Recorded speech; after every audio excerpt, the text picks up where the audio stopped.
Inilunsad kamakailan ang Cebu Mangoes Festival 2026 sa Damactan New Town sa Lapu-Lapu City, Cebu.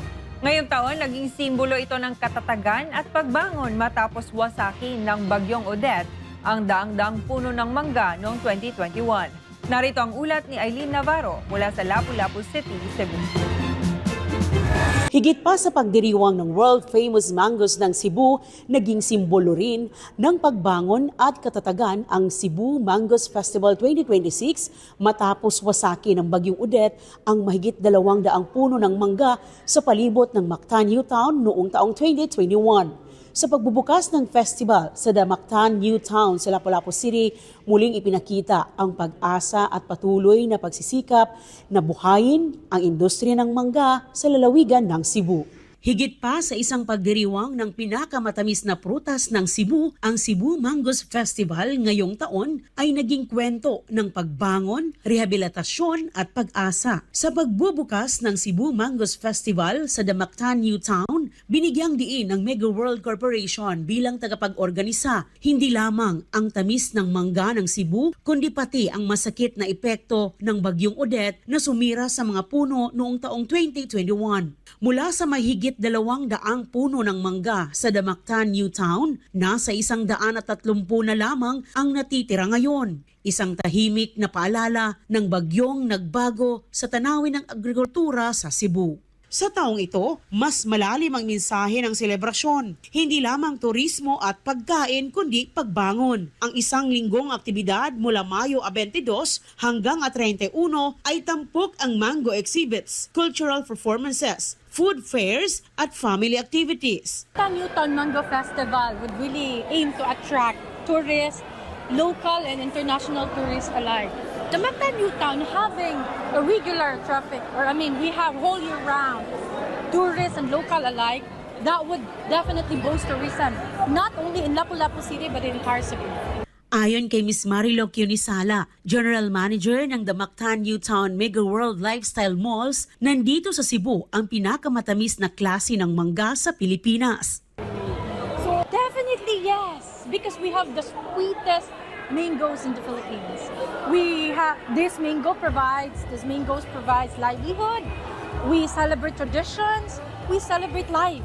And not only for the food itself, but for the beauty, for the product it brings to the world. Dagdag pa ni Ms. Cunisala, ang festival ay hindi lamang selebrasyon ng mangga, kundi pagpupugay sa tradisyon, kabuhayan at kulturang Cebuano. Layunin ng festival na pagdugtungin ang turismo at agrikultura at suportahan ng mga magsasaka sa patuloy na pagbangon ng industriya ng mangga sa Cebu. Isa sa mga highlights ng selebrasyon, ang tallest mango cake na sumisimbolo sa katatagan ng lalawigan. Habang nagbigay saya naman sa mga pamilya ang Jody the Mango mascot. Arena mo sa Damactan New Town because we are celebrating Cebu Mangoes Festival 2026 and it's fun to really to go back to tradition. Samantala, ginanap rin kamakailan ang Search for Mango Festival Queen 2026 sa Damactan Newtown Grounds, kung saan ipinakita ng mga kandidata ang kanilang galing sa pagdala ng kasuotan na may kakaibang tema at disenyo. To be completely honest, I was still in shock because I wasn't expecting, since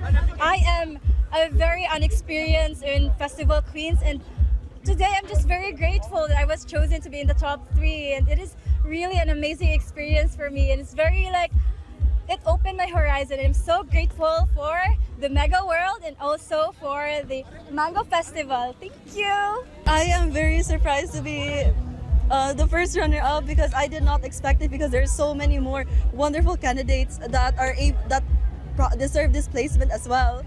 So it was very surprising for me, for my name to be called out of each and every one of them. And for that, I would really like to thank the judges for this opportunity.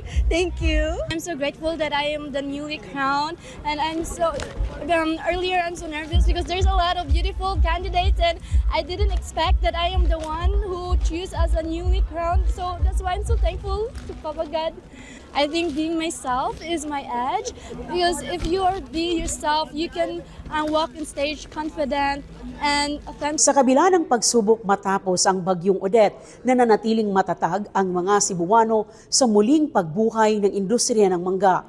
Sa pamamagitan ng Cebu Mango Festival 2026, hindi lamang ang tamis ng mangga ang ipinagdiriwang kundi pati ang kwento ng pagbangon, pagtutulungan at pag-asa para sa mas masiglang hinaharap. Mula rito sa Cebu, para sa Diyos at sa Pilipinas nating mahal, Aileen Navarro, SMNI News.